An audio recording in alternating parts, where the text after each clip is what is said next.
മഹാനായ യൂനുസ് നബി അലൈഹിസ്സലാത്തു വസ്സലാം മത്സ്യത്തിൻ്റെ വയറ്റിൽ ഉൾപ്പെട്ട സമയത്ത് അല്ലാഹു സുബ്ഹാനഹു വ തആലയോട് ലാ ഇലാഹ ഇല്ല അൻത സുബ്ഹാനക ഇന്നി കുന്തു മിനൽ ളാലിമീൻ എന്ന പ്രാർത്ഥന നിർവഹിക്കുകയും അല്ലാഹു സുബ്ഹാനഹു വ തആല ആ പ്രാർത്ഥനയ്ക്ക് ഉത്തരം നൽകുകയും ചെയ്തു.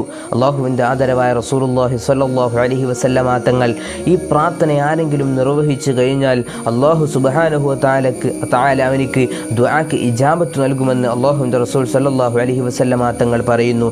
യഥാർത്ഥത്തിൽ ഈ പ്രാർത്ഥനയെ രണ്ടു ഭാഗമാക്കി അതിനെ കീറി പരിശോധിക്കുമ്പോൾ ഒന്നാമത്തത് ലാ ഇലാഹ ഇല്ല അൻത സുബ്ഹാനക എന്ന ഭാഗം അഥവാ ഏകദൈവ വിശ്വാസത്തിൻ്റെ പ്രഖ്യാപനമാണെന്ന് നമുക്ക് കാണാൻ സാധിക്കും.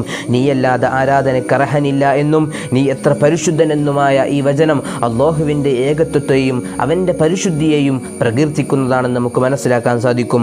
മാത്രവുമല്ല ഇത് തൗഹീദിൻ്റെ ഉദാത്തമായ ഒരു പ്രഖ്യാപനം കൂടിയാണ്. രണ്ടാമത്തത് ഇന്നി കുന്തു മിനൽ ളാലിമീൻ എന്നുള്ള ഭാഗം അത് യഥാർത്ഥത്തിൽ പാപമോചനത്തെ തേടലാണ്. തീർച്ചയായും ഞാൻ അതിക്രമകാരികളിൽ ഒരുവനായിരിക്കുന്നു എന്ന് പറയുന്ന ഈ ഭാഗം അത് സ്വന്തം കുറവുകളും പാപങ്ങളും ഏറ്റുപറഞ്ഞുകൊണ്ട് അള്ളാഹുവിനോട് പാപമോചനം തേടുന്നതിനെയാണ് സൂചിപ്പിക്കുന്നതെന്ന് നമുക്ക് മനസ്സിലാക്കാൻ സാധിക്കും. ഇത് അള്ളാഹുവുമായുള്ള ഒരു അടിമയുടെ ഉദാത്തമായ ബന്ധം ശക്തിപ്പെടുത്താൻ സഹായിക്കുന്നു എന്നും നമുക്ക് മനസ്സിലാക്കാൻ സാധിക്കും.